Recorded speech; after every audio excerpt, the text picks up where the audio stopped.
एक दिन दया के घर पर पार्टी चल रही थी। तभी सभी लोग पार्टी के लिए तैयार हो रहे थे। तभी चिल्लाते हुए दया नीचे आती है और कहती है, मेरा मोबाइल चोरी हो गया है। और सभी लोग कहते हैं डिटेक्टिव को बुलाया जाए। तो इतने में डिटेक्टिव को बुलाया जाता है। तो डिटेक्टिव दया से पूछती है, मोबाइल तुमने कहाँ रखा था? तो दया कहती है, मुझे कुछ काम याद आ गया था, इसलिए मैं बाहर गई थी।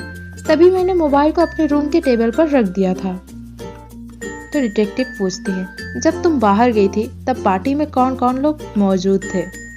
तो दया कहती है, जब मैं बाहर गई थी तो पार्टी में अंजलि, बबीता, माधवी और रोशन मौजूद थी। ये बात सुनकर डिटेक्टिव समझ जाती है कि चोर इन चारों में से ही कोई एक है। फिर डिटेक्टिव सभी से एक सवाल पूछती है, जब दया बाहर गई थी तब तुम सभी क्या कर रहे थे? तो माधवी कहती है, मैं यहाँ नहीं थी। जब दया बाहर गई थी तब मैं भी उनके पीछे पीछे मार्केट चली गई थी, क्योंकि मुझे पार्टी के लिए कुछ सामान लेना था। फिर डिटेक्टिव बबीता से पूछती है। तो बबीता कहती है, मैं बाहर पार्टी की तैयारी कर रही थी। और अंजलि कहती है, मैं तो मेरे घर पार्टी के लिए तैयार होने गई थी। रोशन कहती है, मैं तो सो रही थी। फिर डिटेक्टिव सभी से और एक सवाल पूछते हैं, क्या आप किसी को पार्टी के अंदर आते हुए देखा था? इतने में रोशन कहती है, जी हाँ, मैंने अंजलि को पार्टी में आते हुए देखा था।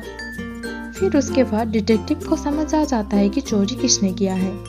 तो दोस्तों, क्या आप बता सकते हो कि इनमें से चोर कौन है? अगर आपको पता चला तो हमें नीचे कमेंट करके बताइए। आपके पास सोचने के लिए 10 सेकंड का टाइम है। आपका समय शुरू होता है अब। दोस्तों, चोर कोई और नहीं, रोशन है, क्योंकि उसने कहा कि जब दया बाहर गई थी तब मैं सो रही थी। दोस्तों, अगर रोशन सो रही थी तो उसे कैसे पता चला कि अंजलि पार्टी के अंदर आई थी?